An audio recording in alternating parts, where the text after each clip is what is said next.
The definition of race is a group that's defined by their beliefs, their cultural experiences, the color of their skin, the accent, the language. So I think racial discrimination is when you're unfairly treated because of your race or your ethnicity. And I think racism is a function, I think racial discrimination is a function of racism, which is, like I said, an attitude and a belief system that some people have based on their prejudices and how they feel about a certain group of people in society. One thing I was thinking about is that I felt racism way before I was able to define it. Only when going to university I began to define what these things are. But it felt weird because it's like, they're so complicated and so deep and complex and historical that I think the definitions that are kind of put out there doesn't really give it to just due. When I first went to university, that was my first experience with white people from like small towns. So I'm from Scarborough. Scarborough is really mixed, so I didn't really have that much growing up. But as soon as I got to university, it was like, you know, walking down the street after a club, car comes by, nigger, nigger, nigger, nigger. Goes by, comes back, says the same thing.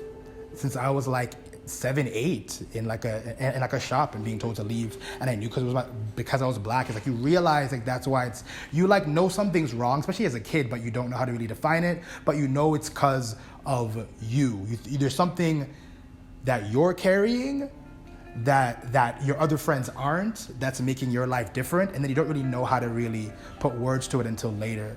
For me, sometimes I even think I'm like tripping about it mentally because like sometimes I feel like it happens almost every day and it'll be the simplest thing. In my personal experiences, I've definitely experienced racism from racist teachers, from racist encounters I've had in public, even certain times I've gotten pulled over by the police.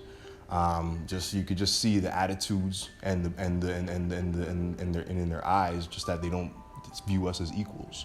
I just remember one weekend of my birthday, my 26th birthday, coming out of a club and being tackled and punched and beaten up by like 6 officers. And this was a long weekend. My birthday's on the 26th of May, so it was a Victoria Day long weekend, so the club was super packed. It was on Lombard Street. And after they beat me up, they pulled me on the street, they pulled out my boots, and they asked me if I had a gun, which I obviously didn't. It was my birthday and I was celebrating. And they ended up taking me into the cruiser, questioning me, and then releasing me in front of the club, all bruised up. And the next day I went to the same precinct with my cousin, who was an RCMP officer, and they were sort of just laughing at us, saying, you know, it wasn't a big deal and they never made a report, so there's nothing that they could really do about it. I would have to say that the state is oppressing us as a people. And we can see that through the numbers. We are imprisoned more, we are killed more by police, our neighborhoods are underfunded. There's not a large representation of people that hold wealth and leverage in society that look like us.